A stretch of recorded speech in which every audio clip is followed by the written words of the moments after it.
लक्ष्मण, मेरा एक छोटा सा निवेदन है। आज्ञा दीजिए। लक्ष्मण, कुलदीपक के जन्म के अवसर पर महल के दास दासियों को न जाने क्या क्या उपहार देने के लिए सोचा था मैंने, परंतु अब उस अवसर पर जाने कहाँ रहूंगी मैं। अब मेरे पास इन आभूषणों के अतिरिक्त कुछ भी नहीं।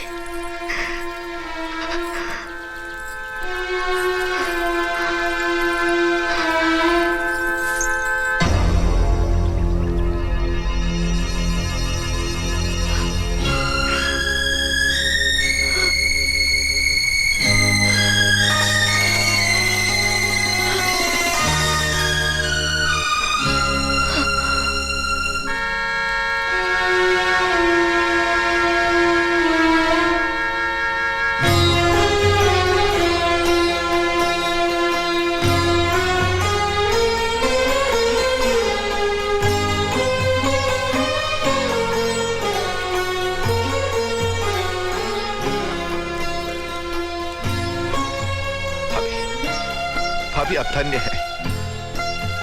भैया ने तो मांगने पर भरत को अपनी पादुकाएं दी थी। आपने तो जानकर ही मेरी इच्छा पूरी कर दी। मैं निहाल हो गया भाभी, मैं निहाल हो गया, मैं निहाल हो गया।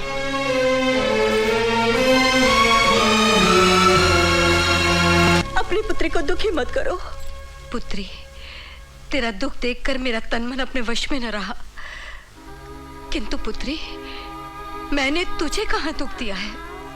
माँ, मैं नरक से भी बड़ी यातनाएं सह सकती हूँ, किंतु मेरे प्रभु को तनिक भी कष्ट हो ये नहीं सह सकती। राम, अपनी गर्भवती पत्नी को वन में भिजवाने वाला राम कठोर है, निर्दयी है, फिर भी तू उसके लिए मेरे प्रभु, मेरे राम कह के रोती है। पुत्री हो तुम्हारी, जो जी में आए कह लो, किंतु मेरे प्रभु श्री राम को दोष दोगी ये नहीं सह सकती। राम से तेरा विवाह हुआ, किंतु उसने तुझे क्या दिया? 14 वर्ष का वनवास, विरह वेदना, अग्नि परीक्षा, और अब जब महलों का सुख भोगने का समय आया तो फिर वनवास दे दिया। क्या कहूँ ऐसे राम को? नहीं माँ, नहीं, राम के नाम से मेरी सांसों की डोर बंधी है, उनके लिए ऐसा मत कहो, ऐसा मत कहो। सीता, जाने दो माँ, अब मैं कुछ नहीं कहूंगी, तुम भी कुछ नहीं सुनोगे। अच्छी बात है, किंतु पुत्री, इस दशा में तू वन्य जीवन के कष्ट नहीं सह पाएगी। चल मेरे साथ चल। माँ की ममता, माँ के आंचल की छाव और माँ की गोद से बड़ा सुख संसार में कहीं भी नहीं मिल सकता। फिर भी अभी मैं तुम्हारे साथ नहीं चल सकती माँ। क्यों पुत्री? माथे पर कलंक का टीका लेकर कैसे चलूं माँ? तुम्हारी कोख से जन्म लेकर प्रभु श्री रामचंद्र का हाथ थाम मैंने रघुवंश में पदार्पण किया, इसलिए उन्हें उनका प्रतिबिंब सौंपने के बाद ही मैं तुम्हारे साथ चल सकती हूँ माँ। पुत्री को जन्म देने पर यही कष्ट होता है। माँ हूं ना, इसलिए रो रही हूं। अब तेरे भाग्य में जैसा लिखा है वैसा ही तो भोगना होगा। माँ, पुत्री, माँ,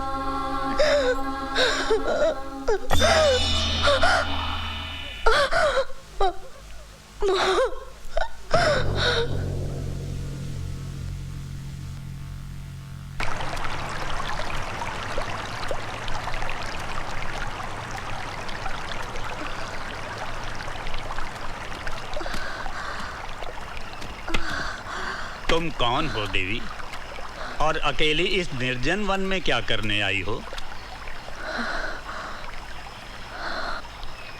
आपके प्रश्न का मैं क्या उत्तर दूं मुनिवर? दुर्भाग्य ले आया और मैं आ गई।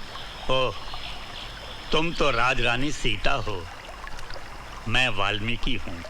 सीता और राम के चरित्र को रामायण के रूप में रचने वाला। प्रणाम मुनिवर। मैं जानता था ऐसा ही होगा, किंतु इतनी जल्दी होगा इसकी मुझे कल्पना नहीं थी।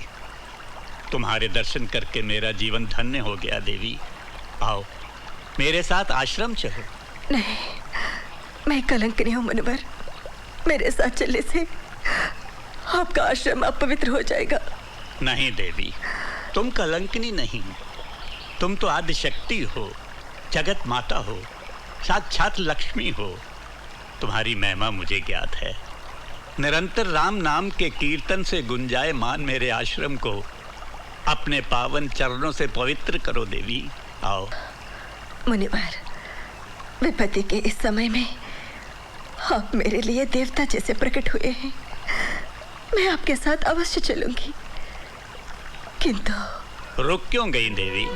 कहो, क्या कहना चाहती हो? यही कि मेरे नाम का किसी को पता न चले। तुम तो सहस्त्रों नामों से पूजी जाने वाली लोक माता हो, तुम्हें नाम की क्या कमी? लोक पावनी के नाम से मेरे आश्रम में रहना। आओ देवी, आओ। गुरुदेव आ गए। हाँ, आ गए। गुरुदेव। प्रणाम गुरुदेव। सरस्वती। जी गुरुदेव। विद्या। जी गुरुदेव। ये लोक पावनी देवी हैं। इनके पदार्पण से हमारा आश्रम धन्य हो गया। अब ये यहीं रहेंगी। तुम सब इनकी सेवा के लिए सदा तत्पर रहोगी। जी गुरुदेव। ले जाओ इन्हें। अच्छा गुरुदेव। जाओ बेटी।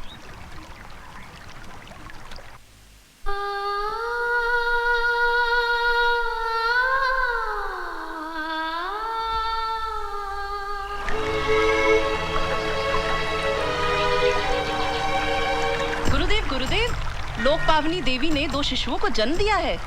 अच्छा, मन आनंदित हो गया। प्रणाम। पधारिए गुरुदेव। देखिए ना गुरुदेव, दोनों ही देव कुमारों जैसे लगते हैं। गुरुदेव, आप इनका नामकरण कर दीजिए। पुत्री, इनका नामकरण तो विधाता बहुत पहले कर चुके हैं। तुम्हारे छोटे पुत्र का नाम है लव और बड़े का कुश। लव और कुश? हाँ पुत्री, लव और कुश दोनों ही अपने पिता की भांति परम वीर और कल्याणकारी होंगे। एक नहीं, 2 नहीं, पूरे 10 वर्ष बीत गए जिस दिन से लक्ष्मण सीता को वन में छोड़कर आया है। उस दिन से आज तक मेरे राम के मुख पर मुस्कान नहीं आई। कितना सुंदर उपहास है। प्रजा की इच्छा पूर्ति और उसके सुख के लिए भैया ने भाभी का त्याग किया, किंतु परिणाम क्या हुआ? प्रजा पर दुखों के पहाड़ टूट पड़े और भैया का एक एक पल भाभी की स्मृति में बीतता है। अब तो ऐसा लगने लगा है। बहुत अच्छा गाने लगे हो तुम दोनों, मन आनंदित हो गया है। सब आपकी शिक्षा और आशीर्वाद का फल है गुरुदेव। हमने अपने जीवन भर की तपस्या का फल तुम लोगों को क्यों दिया है जानते हो? हाँ, प्रभु श्री राम की भक्ति से हमें पुण्य मिलेगा और हमारा जीवन सफल होगा। हाँ, जाओ, तुम्हारी माता प्रतीक्षा कर रही है। प्रणाम। माँ, माँ।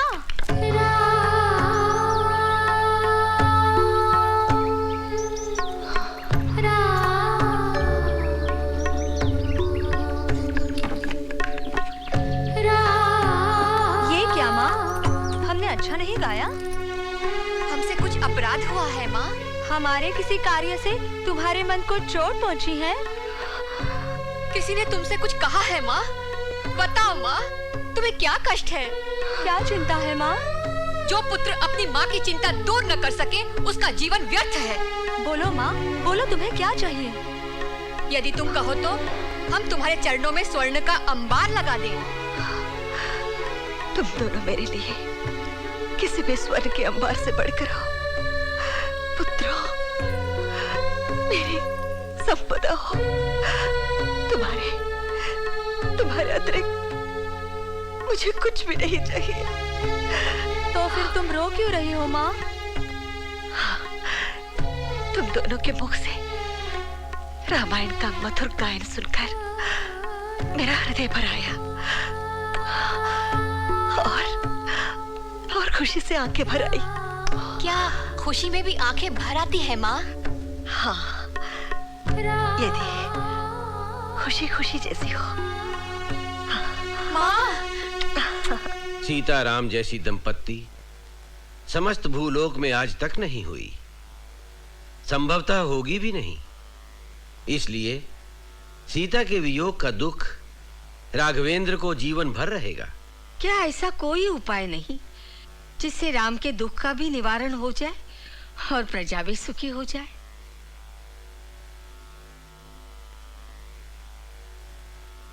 एक उपाय है। कौन सा मुनिवर? अश्वमेध यज्ञ। इससे राघवेंद्र का दुख तो दूर होगा ही, उन्हें यश भी प्राप्त होगा और प्रजा के सिर पर मंडराते संकट के बादल भी छट जाएंगे। किंतु गुरुवर, क्या भैया इसके लिए तैयार होंगे? अवश्य होंगे। श्री राम की प्रजा बहुत दुखी है। मेरी प्रजा दुखी हो गई? हाँ राघव, और ऐसे अवसर पर प्रजा की सुख शांति के लिए हमारे पूर्वजों ने अश्वमेध यज्ञ की परंपरा डाली है। नहीं माँ, मेरी तुलना उनसे मत करो। वे पुण्य आत्मा थे, महान थे। मैं पुण्य आत्मा नहीं, मैं पापी हूँ। यज्ञ का अनुष्ठान मेरे लिए साध्य नहीं है।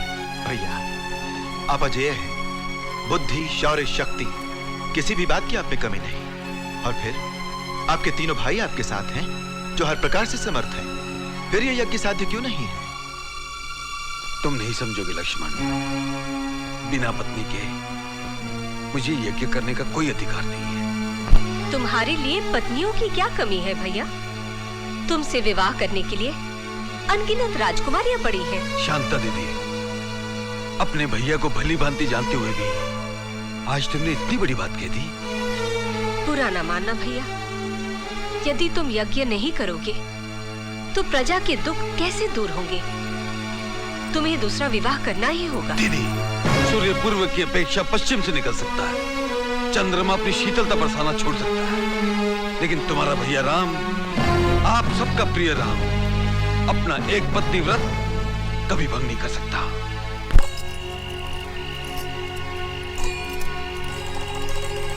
मैं नहीं पूछूंगा, तुम पूछो। नहीं, तू पूछ। तुम पूछो ना। नहीं, तू पूछ। तुम पूछो। नहीं, तू पूछ। तुम पूछो। नहीं, तू पूछ। तुम पूछो। नहीं, तू पूछ। कितनी रात हो गई, सोए क्यों नहीं? नींद नहीं आ रही है क्या?